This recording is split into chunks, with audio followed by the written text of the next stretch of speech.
I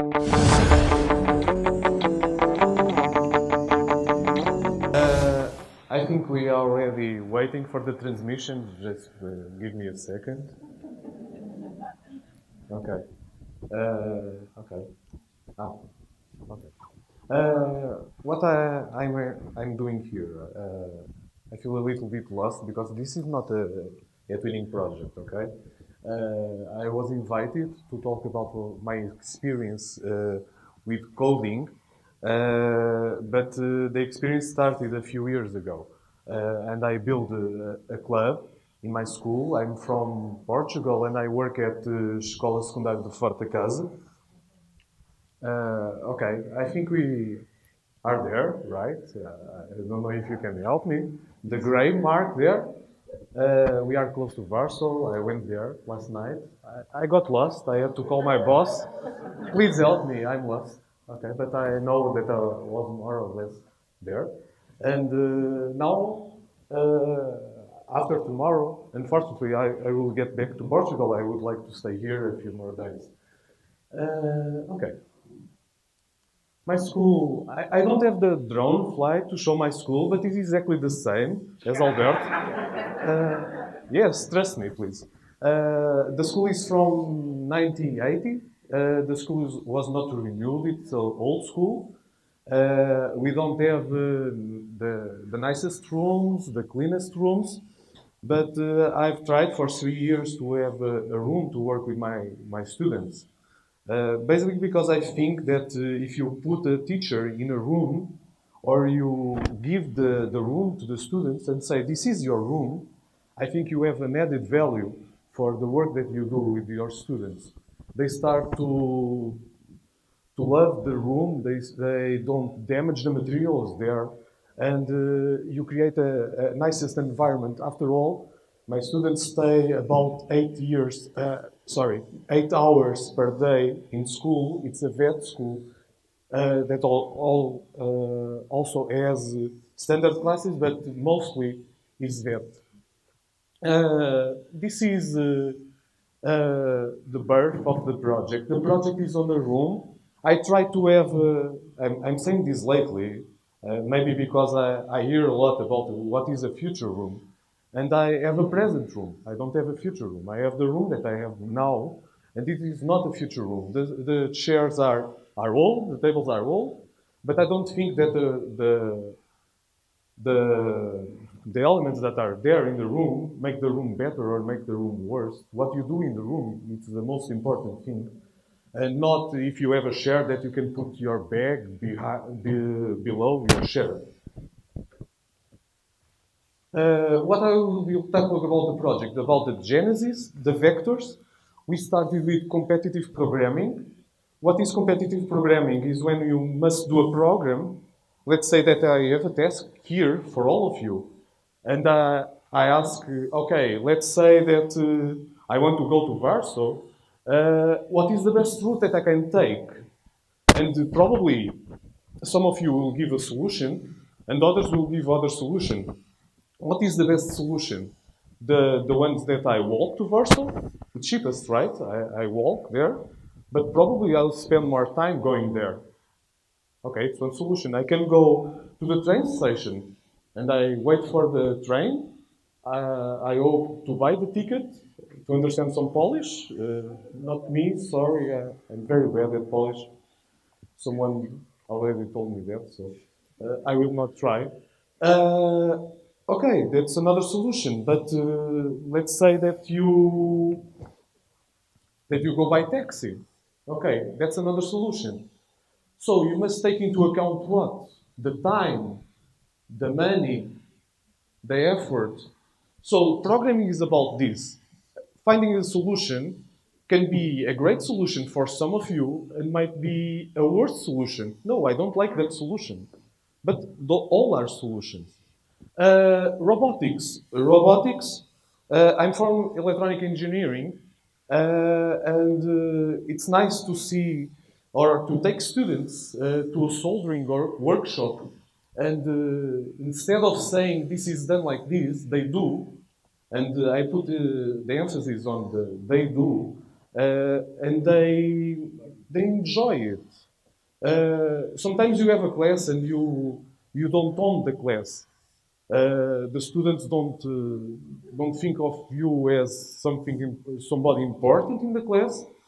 But my 11th, 10th graders, their ages are about 14, 15. I saw a change on the behavior of the students. Okay, this is a new teacher, he's trying to teach something. And I took them out of school and I took them to a workshop in Lisbon.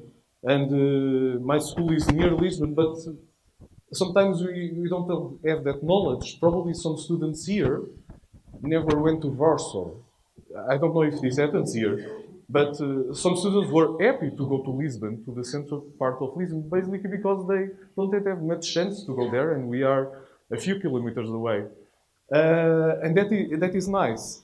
And some students that in class were always shouting and jumping on the chairs, after they went to the workshop, they saw that the teacher did some effort to take them there. And we went by bus. Their behavior changed on the bus. They were more quiet on the bus than in classroom. And after, now I have some friends in the class that help me to put the class together. They say to the other colleagues, oh, please shut up. The teacher is talking, something like this. The last vector is space. And I'm kind of engaged with space and ESA. And space is a wonderful thing to motivate students to learn a ton of stuff. Basically, I'm teaching some normal class, and then the space arrives at the class. From left, from right, from up, from down, it just arrives naturally. And finally, I will talk about some methodologies and strategies. Okay, the inception was in 2014. It was a contest. We have a national competition. And the things did not go well. The student went there, and it was the first time that the student went there. And what happened there? The student is alone. It's a competition. And he did not get good results. Basically, why? Our students are not used to those kind of things, and when they do it for the first time, there is a change. This student basically went there, he qualified, but he did not get a good result. And the next year, what happened?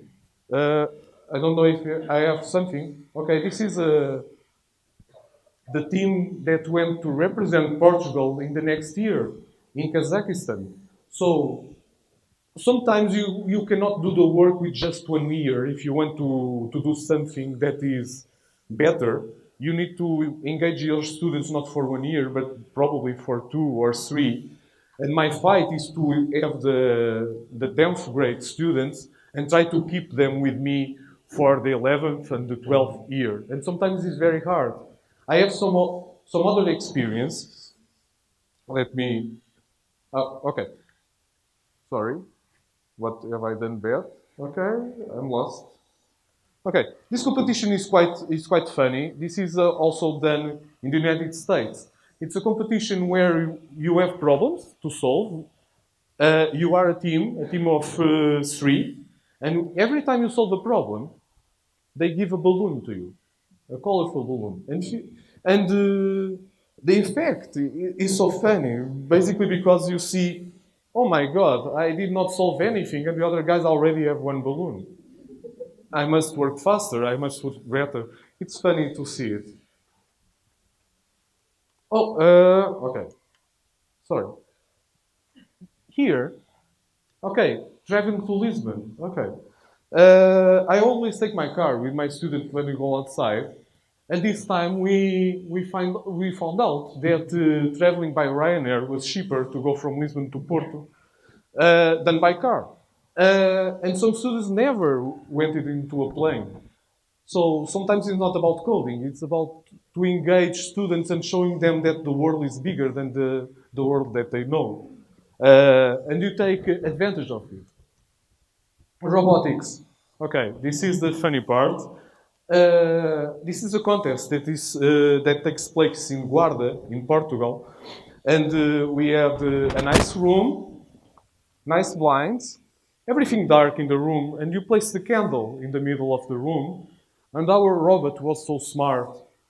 We put the robot there, he found the path, he found the candle, and it blew up the candle, extinguished the candle. Perfect, okay. Now we travel to Guarda, a few kilometers away from Lisbon, and we went there when we were on a pavilion that had openings on the ceiling, a lot of sun there, a beautiful sun, and we pick our robot. Okay, we did some good coding, perfect coding. This will work for sure. And we placed the robot on the maze, and the robot was seeing candles everywhere. Oh, nice candle. Oh, beautiful candle. Okay, nothing worked. So sometimes this is the learning. You think it will work under some circumstances. You change the environment, and the things don't work. You must somehow show your students that what works here for you is not the same thing that works for other people in other place. That is also very important.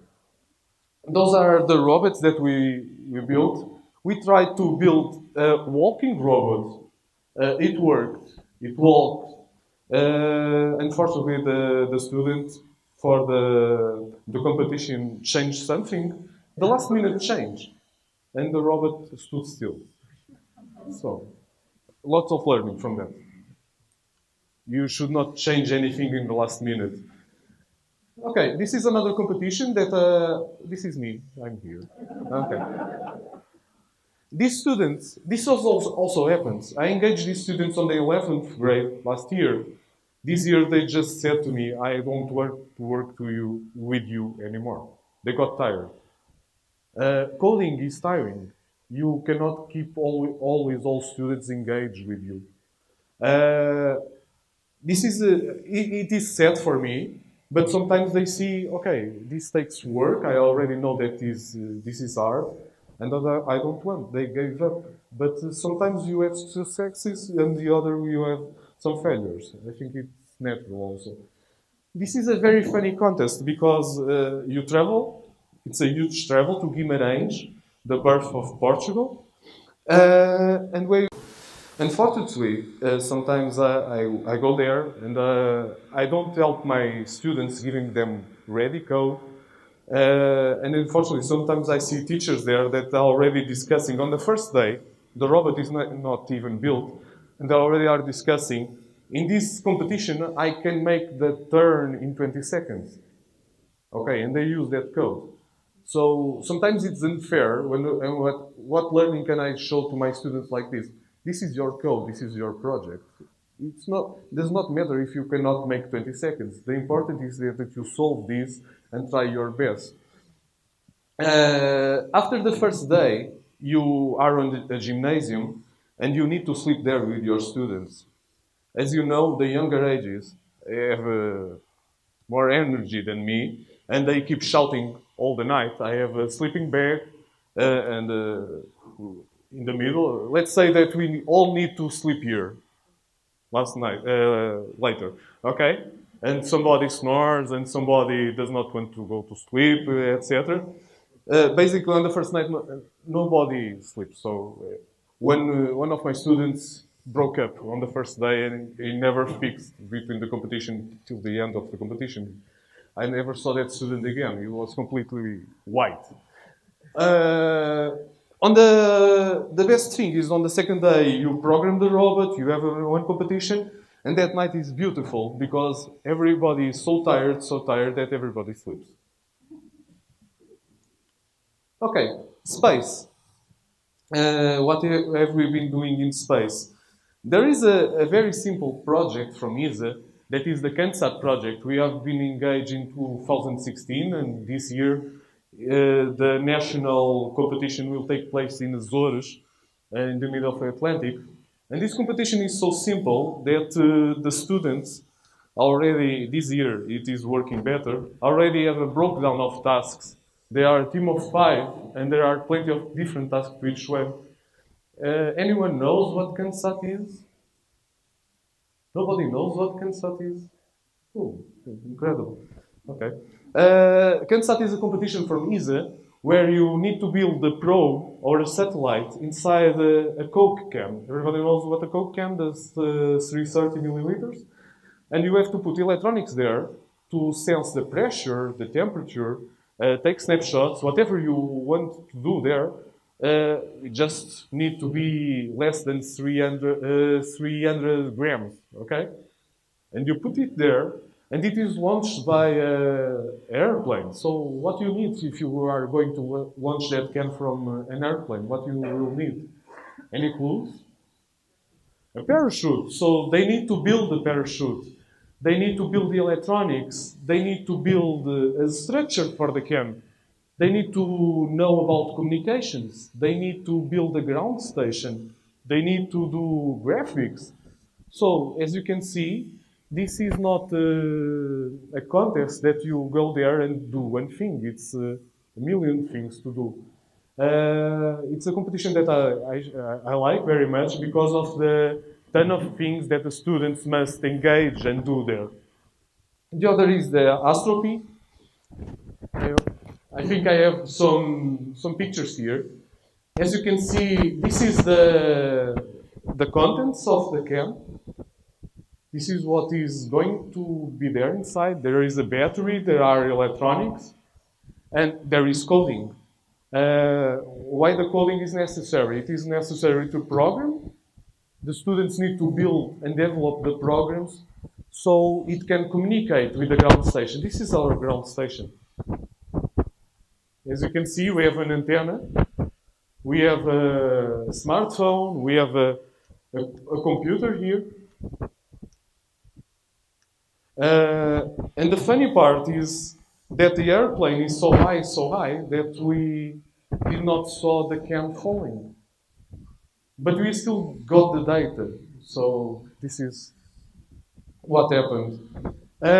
Basically, we lost our can. Our can was alive till midnight, was sending data in the ground, but we did not find it. Basically because our flight engineer, this guy here, on the first launch, folded the parachute in a way that the parachute did not open. So our can was smashed into the ground, and we had to open it and screw every component, see what was working, replace. And on the last minute, it was for a go or a no-go, and we forgot to connect the antenna for the GPS. So we had no clue where it was. We were the only team in Portugal that last year lost the CanSat. So it's not a prize, but almost. This is the Astro P contest. Anyone knows the Astro P contest? Okay. I'm working for years now. The Astro P contest is a contest where you put code inside a Raspberry Pi. Anyone knows what a Raspberry Pi is? Okay. And the code is running the International Space Station. And if you think of the International Space Station and you think of some data, let's say that I have a compass here or a magnetometer, something like this, that can detect the magnetic field from Earth. What do you think it will change if I have it here on my hand? Let's say that we have a value here. If I wait 1 hour, what happens to the value if I keep still here? Okay. Any clues? I mean, it's the same place in Earth, right? So the value that does not change. What do you think it will happen in the International Space Station? You know the International Space Station? That thing that was shown here just before? If I can go back. Okay. Okay. It's this. This is turning around Earth every 1 hour and a half. It does a complete orbit on the Earth. So if I, okay. Okay. What happens to the readings of the compass if I'm on the International Space Station? It will change. So if you look at the readings while you circle the Earth, if the values repeat, it means that you already did one turn of the Earth. So you can measure the time that the station takes to turn around the Earth. This is one kind of mission that the students need to look at data and do the coding. And I usually just present the students with the problems. They must take the solutions from them. Okay, I'm almost closing, I promise. Basically, what we implement in the Computer and Robotics Club. This is not classroom-based. This is usually a small group of students that are engaged on the project, and this is done outside of the normal hours of the students have in the school. The project-based learning, I'm not sure if I'm implementing it right or not, but basically what I keep representing to the students is I just give them problems. If they give me the solution the next week, I give them another problem. They always complain, teacher, there is always something else to do. Yes, okay. Because you can do it better if it takes the time. If they solve one problem, if they keep solving the problems, I can keep giving them challenges and increasing the level of difficulty. The flipped classroom, why? Basically because on these type of classrooms, most of the times, I'm just hanging around them. They say, oh teacher, it was good to have a GPS. Okay, let the teacher go to eBay. Okay, it takes 30 days to arrive. Okay, but we will have a GPS. What do you require? Oh, we wanted to measure the ratio of CO2. Okay, let's buy the sensor.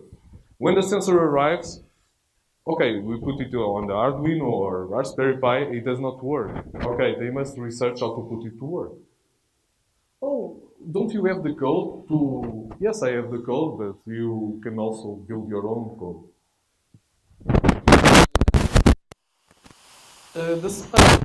The space arrived as a nice strategy because the importance of space. Last year I was lucky to attend some ESA workshops, and you can insert whatever you think right now about science, you can bring the space to your classroom. Why something happens like this? What advantage can we take from space? Does space bring some... It's just money going to space, or the space brings returns to us? And space brings a lot of returns to us. And basically, I don't know if I'm on schedule or not. Okay. So, my boss there is saying for me to stop, so I stop. Thank you so much.